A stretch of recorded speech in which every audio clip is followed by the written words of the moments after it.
नमस्कार। नमस्कार। प्रकाश पर्व, परंपराओं का गर्व, तनिष्क नागपुर द्वारा आयोजित इस कार्यक्रम की श्रृंखला में आज हम आपके सामने अंतिम बार उपस्थित हो रहे हैं। आज हम भाऊबीज या भैया दूज के बारे में डॉक्टर रमा गोळवलकर इनसे जानकारी प्राप्त करेंगे। तो अब मैं तनिष्क की एक सम्माननीय ग्राहक श्रीमती चेतना लिल्हारे इनसे अनुरोध करूंगा कि वे अपना सवाल रमा जी से पूछें। नमस्ते रमा जी।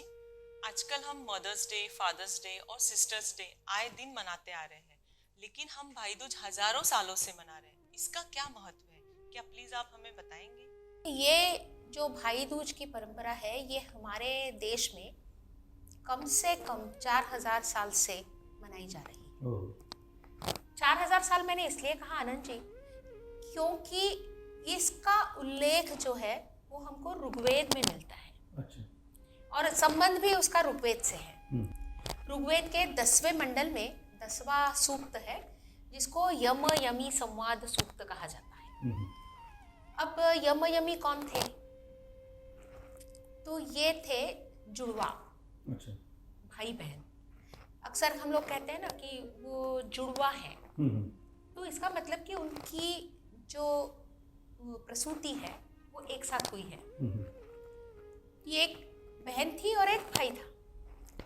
अब ये दोनों जवान होने के बाद यमी अपने भाई से कहती है, कहने को हमको थोड़ा सा अटपटा लगेगा क्योंकि हम ये सोच नहीं सकते कि ऐसा हो सकता है, लेकिन उस जमाने में 4000 साल पहले यमी ने यम से कहा कि भैया तुम बड़े धष्ट पुष्ट हो और तुम्हारा शरीर सौष्ठव देखकर मुझे ऐसा लगता है कि तुमसे मुझे एक बच्चा चाहिए। तो यमराज, तब यमराज नहीं थे, वो सिर्फ यम थे। तो उन्होंने कहा कि ऐसा पहले संभव था, लेकिन अब निषिद्ध है। निषिद्ध का मतलब ही होता है कि पूर्ण तरह से ये नहीं किया जा सकता। तो कहने का तात्पर्य यह है कि यमराज, जिनकी बहन ने उनसे संतति मांगी थी, वो खुद होके अपनी बहन से कहते हैं कि मैं तुम्हारे बच्चे का बाप नहीं बन सकता। और उसके बाद फिर वो निकल जाती है, उड़ जाती है, और उसको मनाने के लिए यमराज इस यम द्वितीया के दिन उसके घर जाते हैं, उसको समझाते हैं कि क्यों नहीं ये संभव है। अच्छा। तो क्यों नहीं ये संभव है, इस पर हम बाद में आते हैं, लेकिन मैं एक बात बताना चाहती हूँ।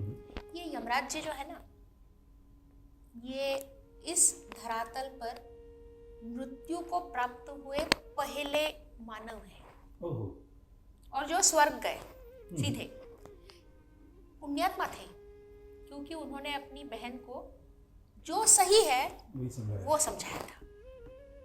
तो पुण्यात्मा होके वो ऊपर पहुंचे। वहां पहुंचने के बाद इंद्र देवता के साथ बहुत बड़ी समस्या उत्पन्न हुई कि आज तक कोई मानव स्वर्ग में गया नहीं था।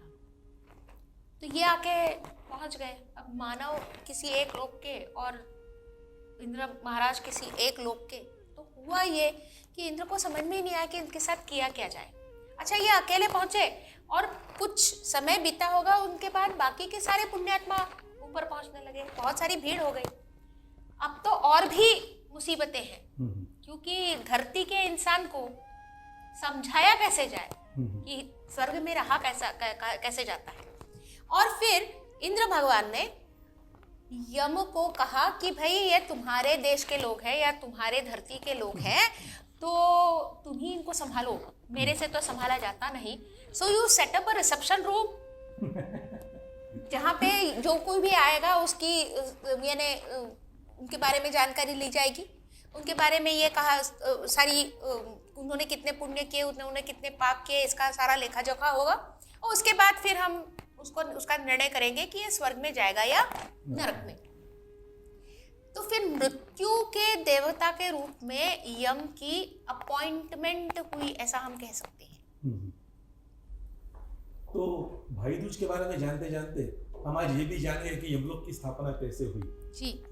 तो अब मैं तनिष्क की एक और सम्माननीय ग्राहका श्रीमती अंजलि बाराते इनसे विनती करता हूँ कि वे उनके दिल का जो सवाल है वो रमा जी से पूछे। नमस्ते रमा जी, आपने जो अभी इतनी अच्छी अच्छी हमें स्टोरीज सुनाई है, क्या आप इसका हमें मॉरल बता सकते हैं? और ये जो आप स्टोरीज हमको सुनाई जाती है, ये क्यों सुनाई जाती है? अंजलि जी, कहानियाँ इसलिए सुनाई जाती है क्योंकि उससे हमें कुछ सीख मिलनी चाहिए। अब यम और यमी की कहानी मैंने आपको बताई, उसमें जब यमराज ये कहते हैं कि आप मेरी बहन हैं और इसलिए मैं आपको संतति नहीं दे सकता, तो उसके पीछे भाई और बहन के पवित्र रिश्ते की भी बात बहुत आवश्यक है। ये रिश्ता, उसकी एक सैंक्टिटी होती है, एक हम कह सकते हैं कि हर रिश्ते की जो मर्यादा होती है, उस मर्यादा को इस कहानी में कहने की चेष्टा की गई है और ये बहुत ही महत्वपूर्ण है। तो त्योहारों की तो कई कहानियां हम बचपन से सुनते आए हैं और हर कहानी में कुछ ना कुछ तो संदेश छुपा होता ही है। बराबर। तो हम तनिष्क की अगली सम्माननीय ग्राहक श्रीमती सुप्रिया खोबरागड़े इनसे विनती करता हूँ कि वे अपना सवाल प्रस्तुत करें। नमस्ते रमा जी, जो कहानी अभी आपने हमें बताई वो काफ़ी अच्छी लगी। तो इस कहानी से आप हमें ये बताना चाहते हैं कि ये कहानी सोशल मोरालिटी पर बेस्ड है? सुप्रिया जी, ये सच में सोशल मोरालिटी की ही बात है और सिर्फ इतना ही नहीं, तो हमें एक वैज्ञानिक सत्य की तरफ भी अपना ध्यान आकर्षित करना चाहिए। होता यह है कि जब संतति उत्पन्न होती है तो कुछ गुणसूत्र या क्रोमोसोम्स माँ की तरफ से आते हैं और कुछ पिताजी की तरफ से। अब इसकी संख्या जो है ये बहुत ही सटीक है। इंसान में 46 गुणसूत्र होते हैं, उसमें से आधे पिता की तरफ से आते हैं, आधे माता की तरफ से आते हैं। और वो जितने ज़्यादा विविधता भरे होते हैं उतना संतति को फायदा होता है। फायदा क्या होता है? तो सारे अनुवंशिक रोग जो है वो वहीं पे ख़त्म हो जाते हैं।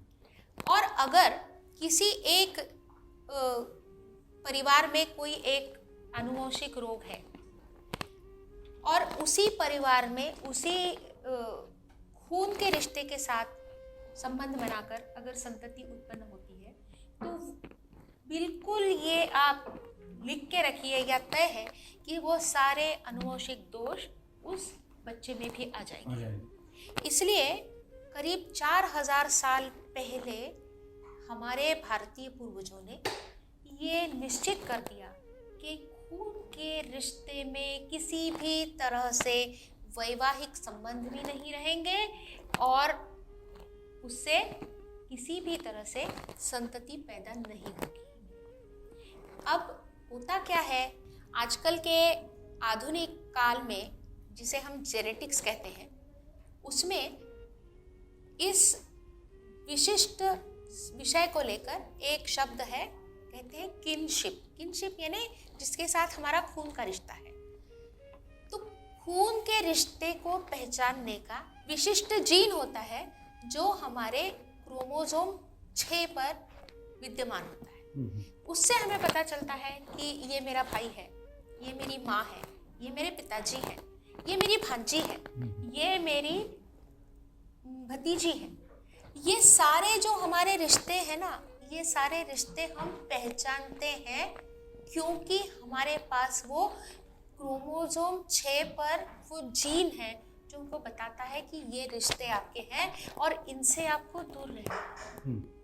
बाकी अगर प्राणी जगत आप देखेंगे तो किसी एक विशिष्ट आयु मर्यादा के बाद वो ये सारे रिश्ते भूल जाते हैं। तो इंसान और प्राणियों में फ़र्क क्या है? तो ये एक फ़र्क है कि हमें अपने खून के रिश्ते पूरी जिंदगी, जब तक हम मरते नहीं तब तक हमको याद रहते हैं। और ये जब हमारे पूर्वजों को पता चला तब उन्होंने ये यम और यमी के रिश्ते को लेकर एक कहानी बनाई और भाई दूज नाम का एक विशेष दिन हमारे लिए दिया। उसे यम द्वितीया कहते हैं। ये होती है कार्तिक शुद्ध द्वितीया के दिन। जी। इस दिन हम चांद को भी की भी आरती उतारते हैं और यमराज के लिए एक दीप जलाते हैं दक्षिण दिशा के ओर, उसकी जोत रखते हुए।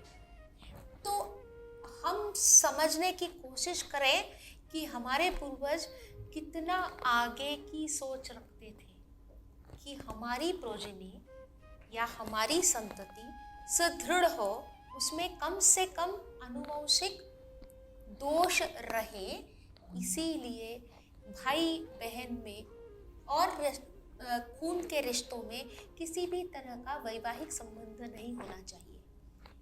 ये दिखाने वाली ये खोज जब हुई उस दिन की द्योतक, ये यम द्वितीया या भाई दूज की परंपरा हम पिछले 4000 से भी अधिक सालों से मना रहे हैं। वाह वाह, बहुत खूब। इस पर से हमें इस बात की जानकारी मिलती है कि हमारे त्योहार सिर्फ बोलने की बातें नहीं हैं, उनके पीछे बहुत बड़ा विज्ञान भी छुपा हुआ है। जी। चलो इसी के साथ चलते हैं कनिष्क के एक और सम्मानीय ग्राहक श्रीमान सुधीर थोते जी, जो अपना अगला सवाल प्रस्तुत करेंगे।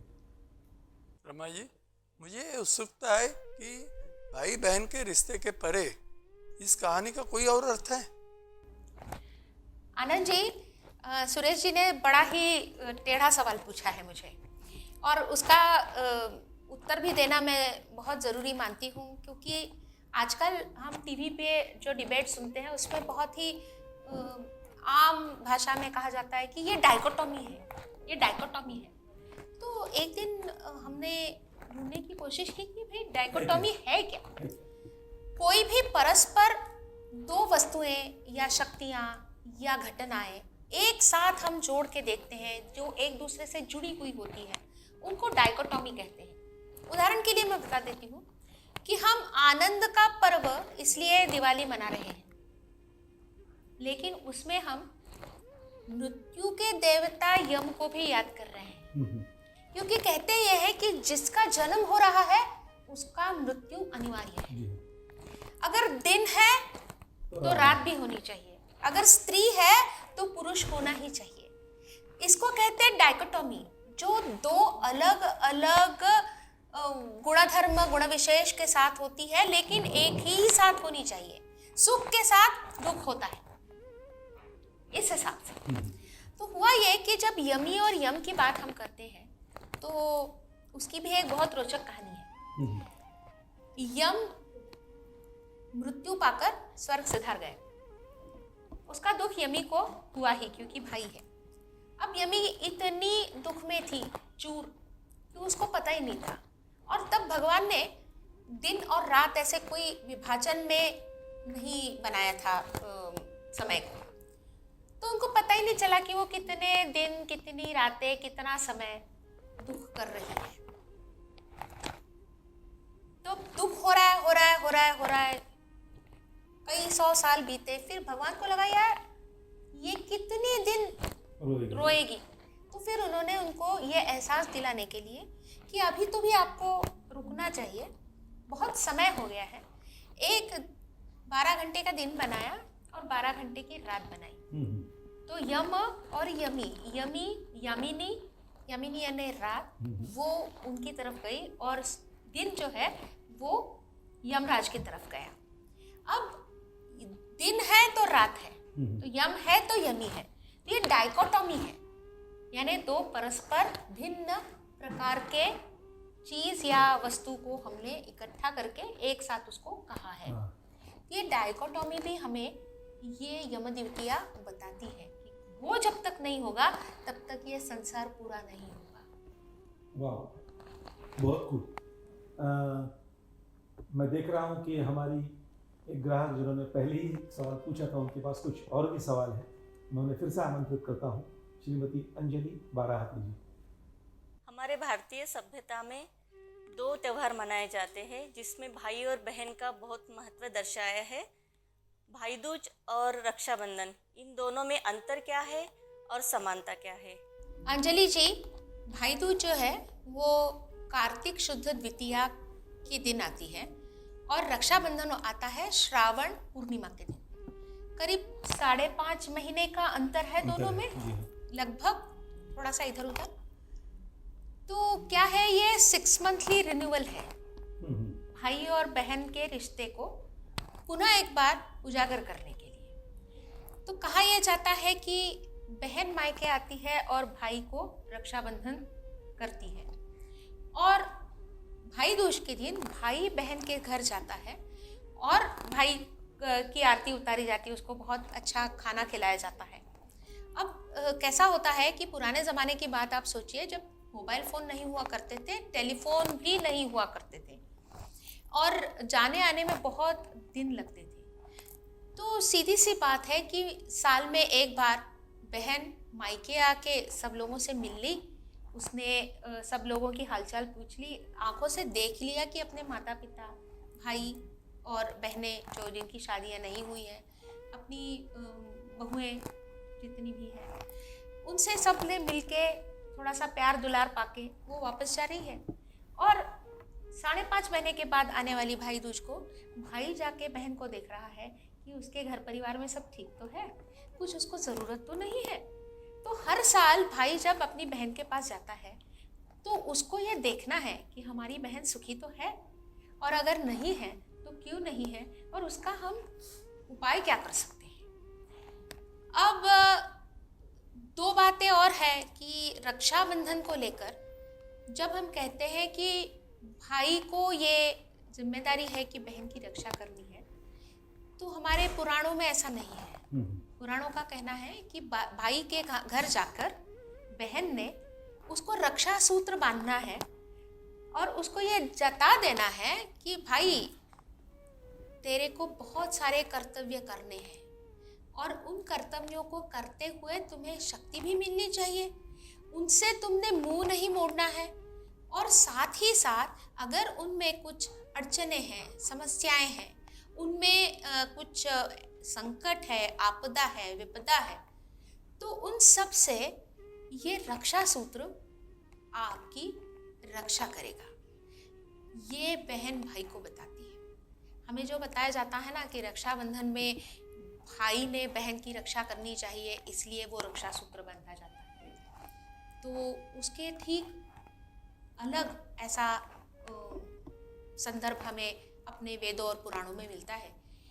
प्रश्न ये है कि भाई की रक्षा कर्तव्य निभाते हुए आने वाले अड़चन संकटों से होनी चाहिए, इसलिए बहन की शुभकामनाएं लेकर वो सूत्र रक्षाबंधन बन के राखी के दिन भाई के कलाई पे चढ़ता है, और बहन की विपदा, संकट और बाकी सारी जो परेशानियां हैं उसको जानकर उसको दूर करने के लिए भाई बहन के घर जाता है। ये दोनों में फर्क है। तो ऐसी है भाई दूज यम और यमी की, और आपके बहनों की, आपके और आपके भाइयों ने ये बहुत अच्छी तरह से मनाने की शुभ घड़ी है। बहुत आराम से इसको मनाइए, मज़ा करिए। बहुत बहुत धन्यवाद आपका। तनिष्का द्वारा आयोजित प्रकाश पर्व परंपराओं का गर्व, इस मालिका में हम लोगों ने इस बार दिवाली के उपलक्ष्य में विचारों का धन लूटा और नई नई बातों की मिठाई भी चख ली। इतनी अच्छी अच्छी बातें हमें बताने के लिए मैं आपको सबसे पहले धन्यवाद कहता हूँ। एक अच्छी सीरीज के निर्माण के लिए मैं नागपुर के तनिष्क के भी आभार मानना चाहूँगा, और सबसे बड़े आभार तो मैं उन सब लोगों के चाहूँगा कि जिन्होंने इस कार्यक्रम में अपना बहुमूल्य समय देकर अपने सवाल हमारे सामने रखे और खुद भी जानकारी ली और हमें भी उस जानकारी से अवगत कराया। जो भी शुरू होता है उसका खत्म होना तो बनता है, लेकिन हम चाहते हैं कि किसी और विषय को लेकर फिर एक बार कभी हम आपके सामने फिर से सम्मुख उपस्थित होंगे। दीपावली की अनेकानेक शुभेच्छाओं के साथ मैं आनंद सहस्रबुद्धे अपनी ओर से और रमा जी की ओर से आपको अलविदा कहता हूँ। धन्यवाद।